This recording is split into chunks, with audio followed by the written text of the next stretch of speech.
J'ai ouvert un service un peu multiracial, multiculturel, etc.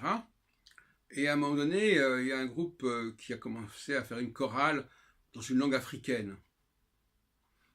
Et je me disais, bon, ben, on ne comprend pas très bien ce qu'ils disent.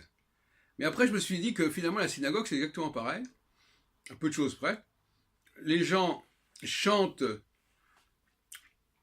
et ils ne comprennent pas ce qu'ils chantent, ou ceux qui les écoutent ne comprennent pas ce qu'ils chantent.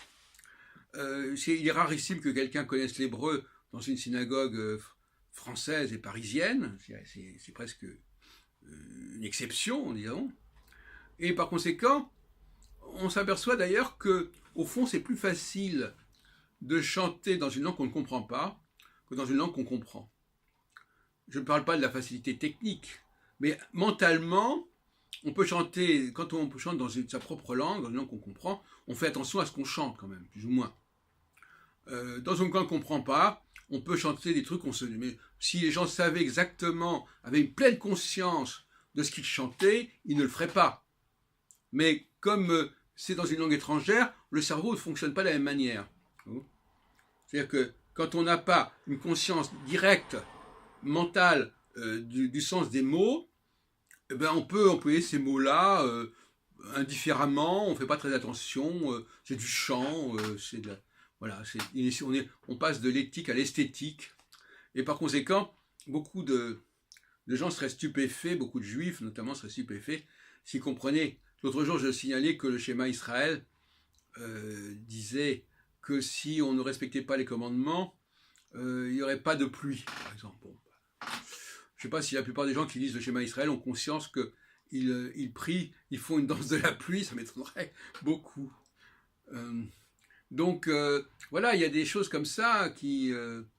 on fait des choses, on dit des choses. Et moi, par exemple, c'est vrai que j'ai du mal à chanter en français, notamment dans le domaine religieux, parce que ça me choque de dire certaines choses, ça me choque certaines expressions, alors que si c'est en hébreu, même si je comprends l'hébreu, bon, à la limite, ça n'a pas le même impact psychique quand on chante dans sa propre langue, quand on chante dans une langue étrangère. Dans une langue étrangère, et ça c'est intéressant, parce que l'étranger, justement, c'est quelqu'un qui, quand il parle une langue étrangère, au fond, il n'en assume pas pleinement la portée. Autrement dit, et là ça va peut-être pas être très gentil, être un peu xénophobe, l'étranger, quelqu'un qui parle dans une langue étrangère, il n'est pas totalement conscient de ce qu'il dit. Il n'est pas complètement impliqué par ce qu'il dit. Ça me paraît très important. Moi j'ai vécu avec des étrangères, notamment avec une Ukrainienne, on avait l'impression que oui, elle disait une chose, mais en même temps qu'elle n'était pas totalement partie prenante de ce qu'elle avait dit.